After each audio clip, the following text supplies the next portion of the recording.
Hey guys, welcome to Bandit's Keep. I am Daniel, and in this video we're going to talk a little bit about what I'm going to call myths. And what's interesting about this is that I hear people talk about them all the time, and I think that we in the kind of old school community almost push these myths as a sign of pride, and I think it might actually keep some people that are new school, we'll call them gamers, out of playing these games for those reasons. So I want to kind of talk a little bit about them and maybe why I think they're why I would say they're myths. You can tell me if you think so. Maybe I'm completely off base here. Um, so we'll go from there. Oh, I did want to say that I've got a lot of good feedback about doing about building dungeons. So I think I'm going to do the 5-room dungeon first because that's I think for a lot of people, especially if you're just starting and learning kind of build dungeons, that's a good one just to kind of have under your belt. There was a lot of good feedback about, hey, you could actually, use the 5-room dungeon, format and repeat it multiple times in a larger dungeon. So I think it is a useful thing. I didn't mean by any means that it's not a useful thing. In the last video, I think it's actually quite useful, especially for one shots. So probably the next video will be that. In a month or so, maybe a little bit longer, is GaryCon online. So if you guys, I don't think the tickets have gone on sale yet. Well, tickets are on sale, but I don't think you can sign up for events yet. But I've got 5 events running there. I will put the links to that in the description. And if I happen to mention anything in this video, I don't think I will. I'll put that there as well. So just always look in the description for any links to things I'm talking about. Oh, and also you can follow me on Twitter if you so desire. Trying to tweet over there. Anyways, okay, so I even made notes this time. So I think there's 3 things that I think can be a turnoff to people that are used to a new school way of play. And I'm not going to do one of those things where wait to the end of the video to find number. I'll just tell you all 3 up front, and then if you're interested, watch the rest of the video. Number 1 is that they think that everything's too random, right? It's too random, so there's no story. Okay. Number 2 is that it's too deadly. That characters are dying left and right, and they don't want their characters to die. And then number 3 is that the people that play in these kind of games don't even care about their characters. They don't make backstories. They don't care if they live or die. They literally are just like avatars moving around. And I don't think, I mean, obviously there's lots of different play styles, and there's lots of people that play in different ways, and it depends on the game you're in, which of these things is true for you on some level or not. But I think overall, they aren't necessarily that different in an old school type campaign game than they are in a modern one. So first one, too random. So part of this comes down to, I believe that when you look at a lot of the more modern systems, especially if we're speaking of Dungeons and Dragons, so you're looking at 5th edition, the majority of adventures that have come out for it have been campaign length adventures, right? They have lots and lots of backstory. They tie into this whole thing. The lore ties in, everything kind of works together. It's a long storyline. And these things, so if you're used to that kind of adventure, if you pick up some module from the 80s and it doesn't make any sense to you, there's not a whole lot of backstory. Where is this place even located? Why would the characters want to get involved in this? What is this? Like, why am I even looking at this? Is kind of the attitude. But that's because they're not putting into context the fact that these modules could be played, obviously, as just drop in, drop out. If you think about, like how Conan, the story of Conan is written, right? They're just these little, all of a sudden Conan's in a place doing something. So you can run them like that. But also the way that I've run them very successfully is part of a campaign. I build lore around them. I make the PCs interested in them, right? And they travel to these locations. And I think a lot of people that are playing in campaigns do exactly that. And I think that's the strength of the individual module versus the long campaign length book, is that you can do it both ways, right? You can just run a module because it's fun and it's 2 or 3 sessions of play, or maybe 1 depending on the module, or you can insert it into your game and make it a longer running thing. The thing is that what you have to consider is that the way the game was played was much different back in the day, and when you approach an old school game table, or you approach with that mindset, it doesn't seem as strange anymore because that's just how it was done. It wasn't meant that you're starting as a first level character and you're eventually going to save the world. Like you know when you step into some of these campaigns exactly what the end is, and that's cool. I mean, it's a certain way of playing. I'm not saying it's not a good thing, but I'm just saying that like that wasn't necessarily the case in these, so they might seem a little bit more random. So if you're trying to embrace these newer school players, it might be worthwhile to maybe kind of uh, create, like I ran, for instance, Winter's Daughter, which there's actual plays of it on the channel if you're interested in that. Great adventure by Gavin Norman, but it's really something you could play in a session. We played it over the course of I think 6 or 7, because I used his Dolmen Wood setting, and I made a reason for them to go. They did some adventuring. They had to find the place that they were going to. So basically, I tied it in, right, so that it wasn't just like, hey, you have to go get this thing, And that's, I think, how you can run a old school style game, but make it still in the flavor that somebody more new school might enjoy, especially if you're kind of transitioning them over. The other thing too that I'll talk about is the idea of, and some of these things are videos in and of themselves, so I'm not going to go crazy here, but the idea of random monsters, I definitely need to do a video on random monsters.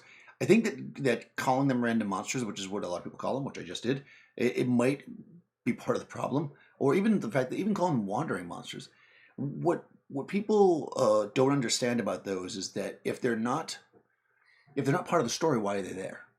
And that's true if you're running a narrative game. Like I 100% agree with that. When I was running 5th edition Dungeons and Dragons all the time, at first I would have random monsters, but after a while I just stopped doing it because it didn't make sense. It's like I was running the game the way that it seems like it should be run. I mean, not that there's any one way to run D&D, obviously, but those campaigns or those settings and the way they're designed, it really is designed more of this like long-term narrative play. It really is. I mean, that's just what it's there for, in my mind. I mean, you certainly can run one-shots and looser things, and I mean, I'm sure you're gonna tell me that you did, and that's awesome.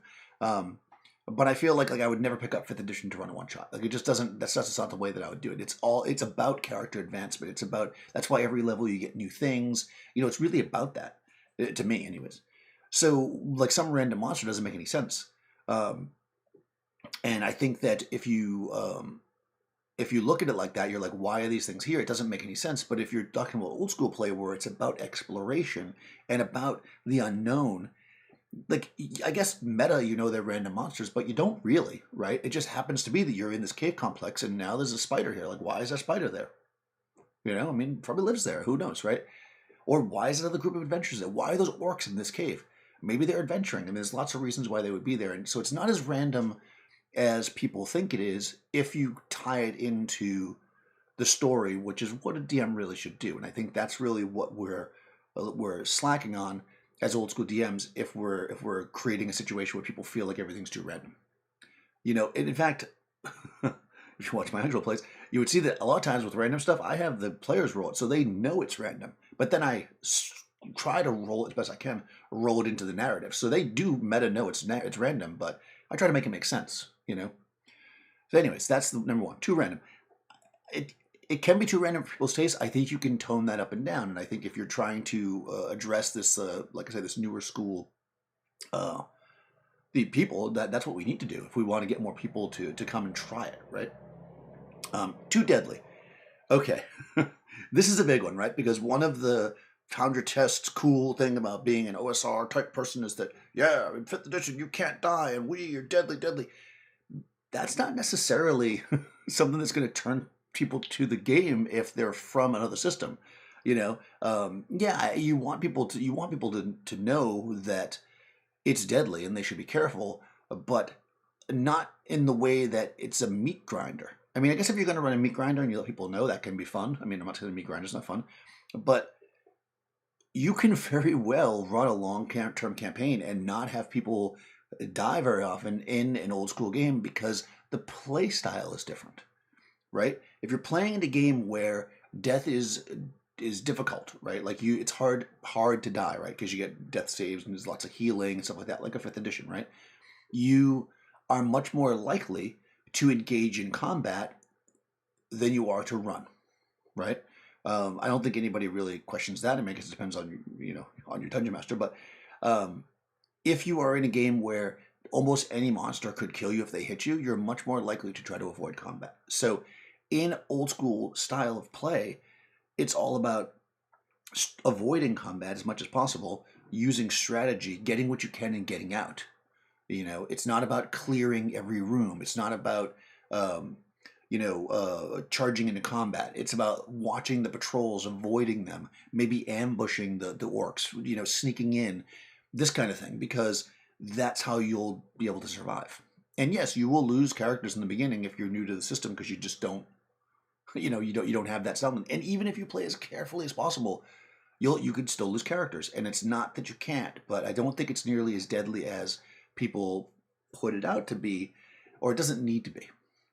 And one of the reasons why I wrote this one down was very specifically, I was on the Dungeon Crawl Classics forum on Facebook, and they were talking about that. Somebody was asking because they were like, I have friends that want to, or I want to get into it, but they just don't want to play because it's so deadly. And I was thinking, Dungeon Crawl Classics is not really that deadly. However, I mean, compared to BX, it's not deadly at all. Compared to 5th edition, it's much more deadly. If you're talking about just straight up stabbing people in the face, right?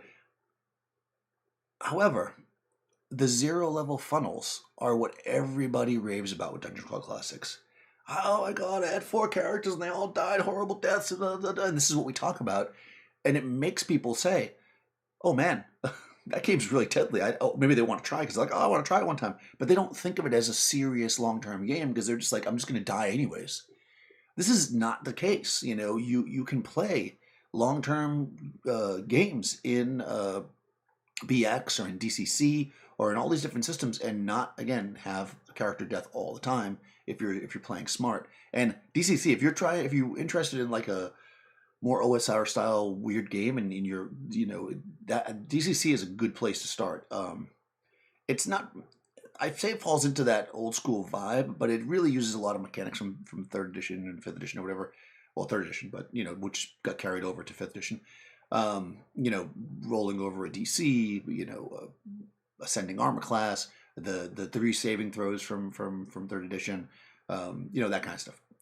So DCC is very simple to play for people if they're used to a D20 system. So and it's not as deadly as you think. In fact, I wouldn't start people with the funnel unless if they're afraid that it's too deadly. I would just skip the funnel and just start them at 1st level. So anyways, that's DCC. So I definitely think that's it, right? I think part of it is that old school games can be more deadly, but not if they're played in an old school way, right? And honestly, if you're playing a 5th edition game in that old school way, it's still cool, right? But the other way doesn't really work because you can very easily die if you just run into combat. I wonder if you guys can hear that. It's the fire department's doing their horn. Okay. And the third thing is people don't care about their characters because there's no backstories. This part is really interesting, right? Because there are the stories, and of course we've all played characters that we didn't really care about, right? I mean, we've definitely done that, especially if you started when you were a kid like I did. Sometimes you just made a character that was a jokey character and you just went and played a game. But there were characters that we really cared about. Like you took the time to write something up, and I think the main difference is not so much that you don't make a backstory, it's just that you don't get so in-depth into it generally in old school games because the story of the campaign tends to come out in play. It's just a different mindset. Like you might have something as simple as I was a blacksmith as your character thing. Usually your characters can just pop out of nowhere, right? Everybody has this basic idea of where their character came from. And I think one of the main differences is that it's not mechanically relevant in a lot of old school games. Okay? So that means that people don't focus on it as much because, okay, you are a blacksmith. If something comes up where something needs to be, melted or whatever, reforged, then maybe that'll be useful, but it might not be, right? And it just doesn't really come up in play. But when you're playing games that stuff matters, like your background gives you skill points or gives you special abilities, then it becomes much more relevant. And I think that's why you don't hear about that as much in the old school game. And I also think part of it too, especially if you're talking about older players, like people who've been playing for a long time, is that this idea of like this long origin story, it seems pretty recent to me. I'm not a historian, but I don't remember every movie when I was a kid being an origin story. And I feel like every movie is that. In fact, I was just thinking, Jason from Nerds RPG Variety Cast was just made a quick episode news saying how Conan the Destroyer was a really good D&D movie. And I agree with that. If you haven't seen Conan the Destroyer, I recommend it. if you compare Conan the Destroyer to Conan the Barbarian, Conan the Destroyer is not as good of a movie in my mind. Like it just in general, right? Conan the Barbarian, the one with Arnold Schwarzenegger, is a very good movie. It's actually a good movie, forgetting about the fact that it's D&D or Sword and Sorcery or whatever. But I don't want to watch that movie over and over again. And the reason why is because not half, maybe a third of that movie is about how his origin story, right? And I already know the origin story, so I'm going to watch it again. Whereas Conan the Destroyer is like, it jumps right in with characters that have a little bit of background. You know, they say a few things about themselves, but they just get into it and start going and they're adventuring. And to me, that's D&D, right? Here's my character. I have a thief. Oh yeah, I was from the big town and I got run out, you know, after I picked somebody's pocket. You know, like that's it. Like that's all you need for your backstory. So I think it is different, right? But it doesn't mean that you can't do it. I think that's the problem, right? You when you're in a game where the backstory and the background options are mechanically relevant, it's something you kind of need to do. When you are playing a game where it's not, it's something you can do. And for that reason, you're not going to find people talking about their backstories because typically, if you're playing the right way in a handful of adventures, all you should be caring about is what your character's done on the table. What they've done in the past is, you know, what they've done in the past. It's almost never relevant. So that part is kind of true. So maybe that's not a myth, is that it's not as tied in. But I'll also say that I've run a lot of more modern games and they suggest and they have ways and they talk about to put backstory in. And unless you really plan ahead with your players, it's hard to do that. Because unless you're doing a session zero where everybody's making players that have very similar backgrounds or things that work together, it's like, how do we put all these backstories? You wrote some random thing about, you know, your uncle in this town. It's like the adventure's over here. Like, I don't even know how I could use that. So it definitely creates a completely different way of playing if you do that. And it's not impossible in an old school game, but I will say this third one is the weakest of the myths because I do feel like, well, the reason why I call it a myth though is again the idea that people like just didn't care. And it was like Bob 1 killed him, okay, Bob 2, Bob 3. I mean, we joke about that, but it's not really what happened. Like I remember some of my characters from when I was a kid, and I remember my characters I play now, and I do care about my characters, and I have a lot of fun playing them, and I think most people I play with do, and we play in the old school way. So, anyways, guys, let me know. Are there any other kind of myths that I missed? Do you think I'm wrong here, right here, whatever? Let me know about that, or any other questions or any other thoughts you have. I'm loving the feedback. We're having like a bit of a growth spurt here, which is pretty exciting. I mean, I didn't really think I was going to just like jump into this and start growing, but you know, ever since I've been kind of doing these videos, we've been getting more and more followers. So I appreciate that. If you're a new follower, or if you're an old follower, you know, go ahead and share the videos. I love when new people find them and talk about it. I love talking to new people. So I appreciate that. And if you're not a subscriber and you've gotten this far, then you probably couldn't find the remote control to turn it off. No, but if you're not a subscriber and you got this far, go ahead and subscribe, right? Ring the bell, get the notifications, and we'll talk again soon.